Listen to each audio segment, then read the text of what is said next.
de vous retrouver sur ce deuxième numéro de votre émission Ni laa ko bëggee Ni laa ko bëggee, l'émission qui s'intéresse à la vie quotidienne des Sénégalais. Mais tey, pour ce deuxième numéro, nous allons nous intéresser un peu à la vie quotidienne de nos amis guinéens. La communauté guinéenne aujourd'hui la ñuy dalal sur ce deuxième numéro de votre émission Ni laa ko bëggee. Ñu tànn leen ci ñaari jeunes ñaari jàmbaar yi nga xamante ni dañu jógee ba Guinée ñëw Sénégal ngir daan seen doole. Qu'est-ce qu'ils font exactement léegi dinañ leen ko wan Wassare Société Ñi laa ko bëggee, c'est parti. Amadou Rissi waaw 2019 fii laa commencé ñëw Sénégal waaw yàggul fii noonu de fii la jaayu fruit waaw instant nii de ah non am na benn mag bu mu nekkee ni waaw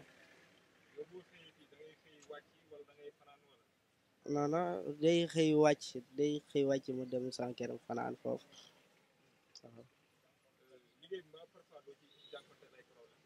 waaw non amul problème de amul benn problème waaw non boobu amul fii de marisi bi kay moom daa baax trop bilaay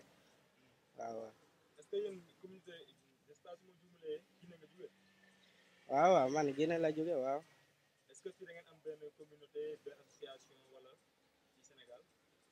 non xaw ma noonu boobu waaw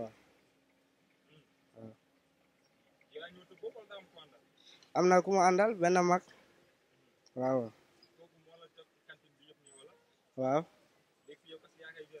non am na benn gaay bu muy gérer bi man booy la waaw day jàng non amul benn jabar de waaw ah non man alxuraan lay jàng waaw dangay jaay ba 13h wala 14h ma dem jàng après mu ñëwaat waaw du yàgg ah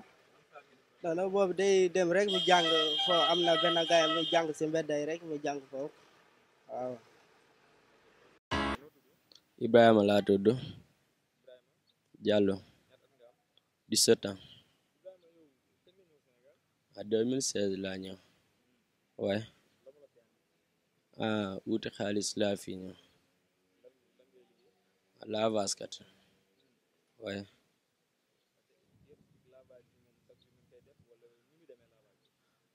yeneen say gars yi day ñëw fii ñu dem entraînement léegi ñoom ñu woo ñu ne ñu kaay raxasal ma léegi na ma ñëw moom ma waxtaane ak moom ba ñu jubal si prix bi moom jox ma caab bi ma raxasal ko moom ba mu wàcc mu jël kii ma jox ko caab bi mu fay ma quoi waaye dañuy waxaale ba jubal si prix bi dañoo amoon fii tableau mais tableau bi dañ ko dindi léegi nag moom daf may laaj ci ñaata lay raxase oto bu mag 1000 francs laa koy raxase bu ndaw téeméer lañ koy raxase quoi dañu am 3000 4000 ba 5000 yeneen saa yi parce que day liggéey doxul quoi mais xam nga rek dépense bi daa ëpp boo ci génnee ndox ak li ngay lekk li ci des du bari waaye xaalis bi dañ koy denc ba ñu am tuuti ñu ñibbi Guinée quoi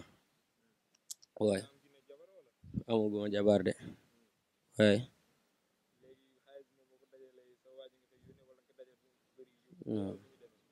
ma yónnee sama yaay sama papa tuuti bu desee ma dem wuti kër ak jabar quoi waaye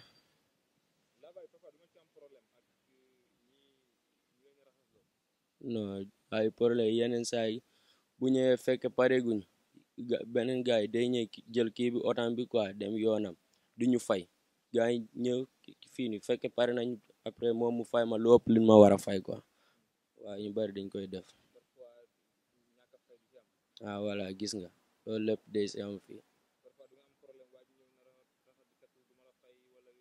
waaw loolu lépp dañ koy wax waaye loolu dañ ko wax yeneen gars yi day wax loolu yeneen fekke pare nañ xam nga li si liggéey bi rek lañu nekk quoi waaye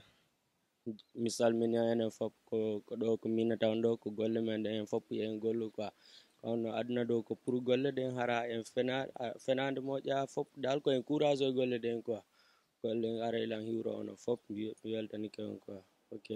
merci waay